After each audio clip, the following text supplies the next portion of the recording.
First, this is Joy Me. For today's video guys, I'm sharing skills to know the exact model of your phone.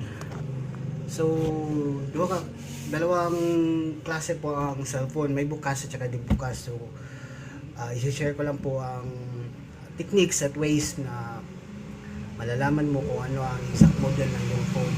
Mostly sa mga hindi pa alam yung model ng cellphone, napaka-useful nito at saka sa mga taong at sa mga mamamayan na hindi alam na ang exact phone model na kanilang ginagamit ba.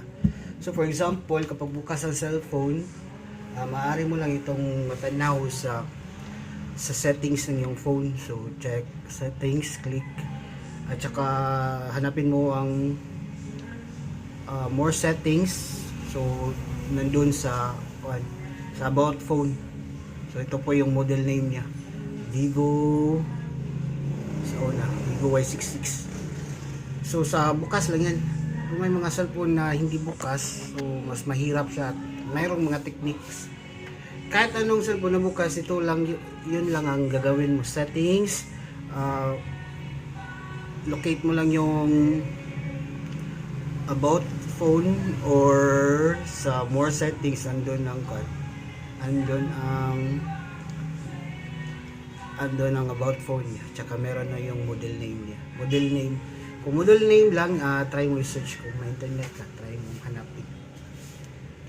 So merong mga cellphone na hindi bukas pero may mga sticker code, just like ito. So for example, ito Samsung. So may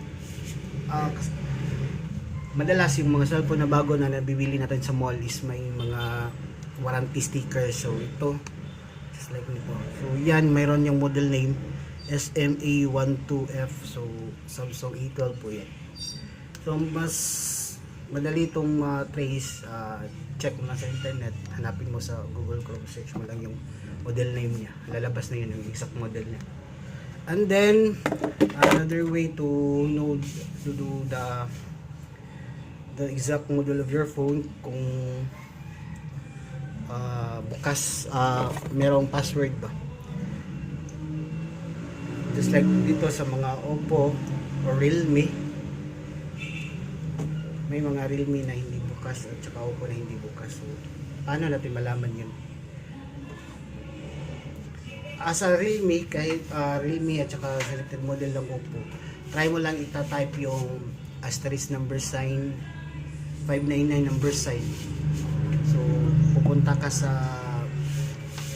merong mga dyan, merong mga naka-allocate na i-click mo yan.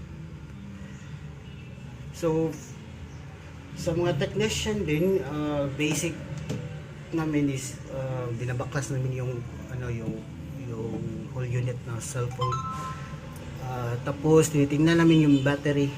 So battery, try din namin search sa Google Chrome anong model at ang model ng battery. So merong mga lalabas na mga anong model ng cellphone na gumagamit ng battery na tinatype. So ganun yun. Para sa technician skills na ito, yung kung kaya mong magbaklas ba. Ito, just like nito, Realme. So Realme, may password.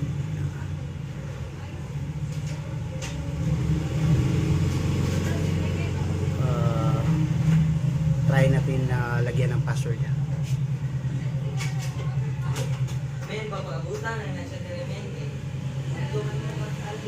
So meron din ang skills ng isang technician na magamit kami ng laptop at saka yung cord na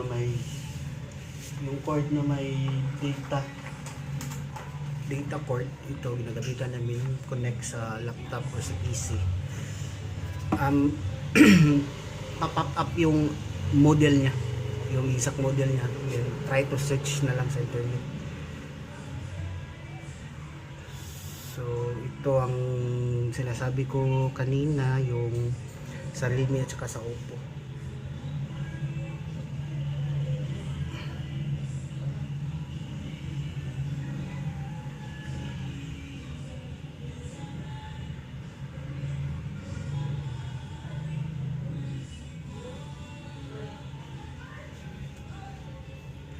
So ito.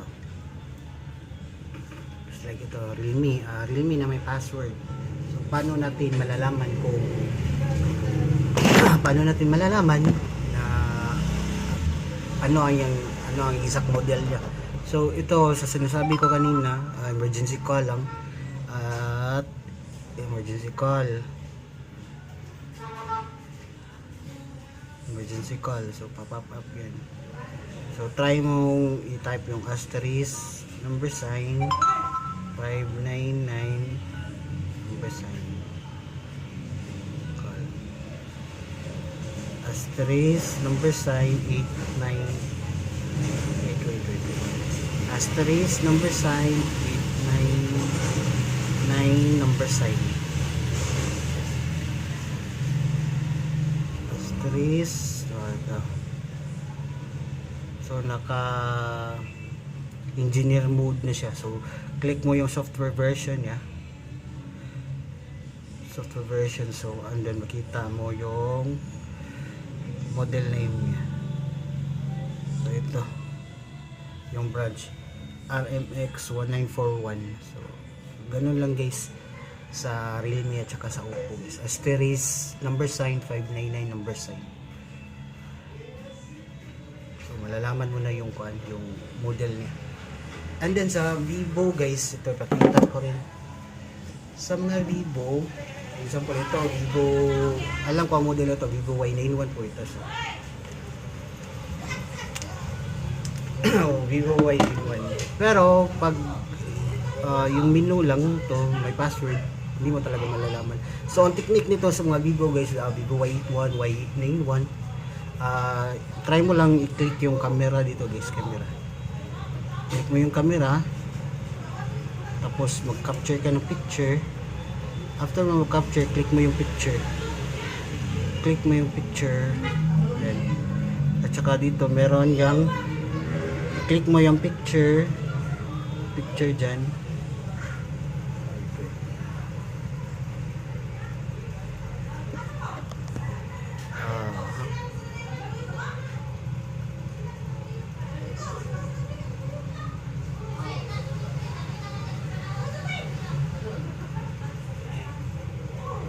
Click mo ang picture.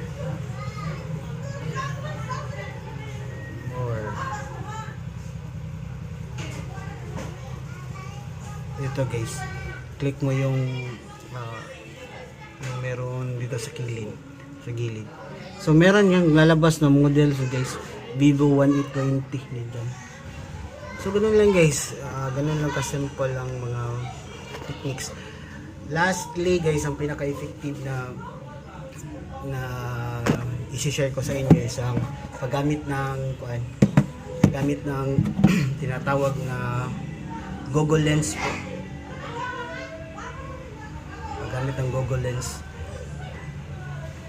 So napaka-effective po ng Google Lens kasi magka-capture ka lang ng picture sa cellphone at yun makikita mo na yung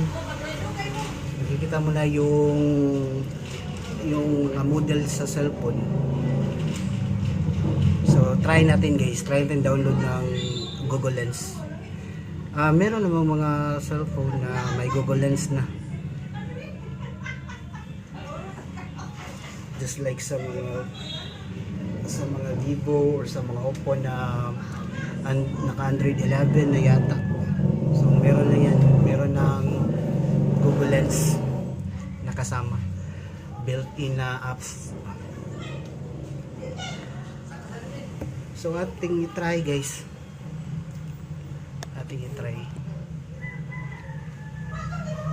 so ito open na.